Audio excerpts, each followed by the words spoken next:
Vous voulez devenir franchiseur?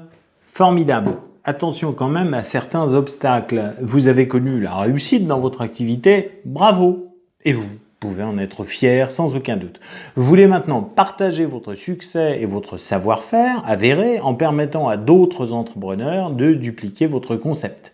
L'aventure commence, non seulement pour tous ceux qui vont vous faire confiance, mais aussi pour vous. Le commerce associé a ses exigences et ses impératifs. N'oubliez jamais que la franchise est aussi un métier à part entière comme le vôtre et qu'il y a des basiques dont l'oubli peut vous être fatal. Car même si vous avez connu le succès dans votre activité, ça ne sera peut-être pas suffisant. Qui vous garantit en effet que vous aurez vraiment les moyens de transposer ou de dupliquer votre réussite?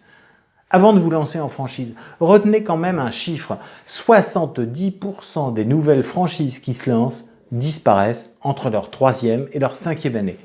Au-delà de votre métier, il vous faudra maintenant en pratiquer un second. Et ce métier-là, celui de tête de réseau, est au moins aussi exigeant que le premier. C'est un vrai challenge. Évidemment, si votre concept est bien au point, vous signerez des contrats avec vos premiers candidats. Ces pionniers, comme on les appelle, sont justement attirés par la nouveauté et une proximité immédiate avec le ou les fondateurs de l'enseigne.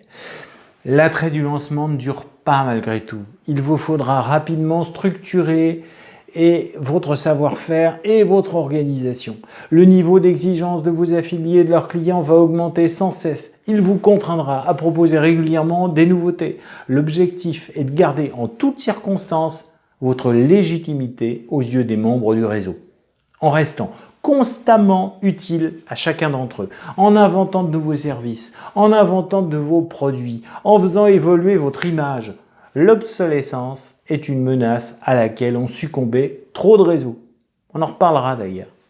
Bref, avant de vous lancer, n'oubliez pas qu'un réseau qui réussit est un réseau qui dure, qui ne se contente pas d'encaisser des droits d'entrée pour financer son propre développement, mais qui sait surtout faire réussir ses membres après qu'ils aient signé leur contrat.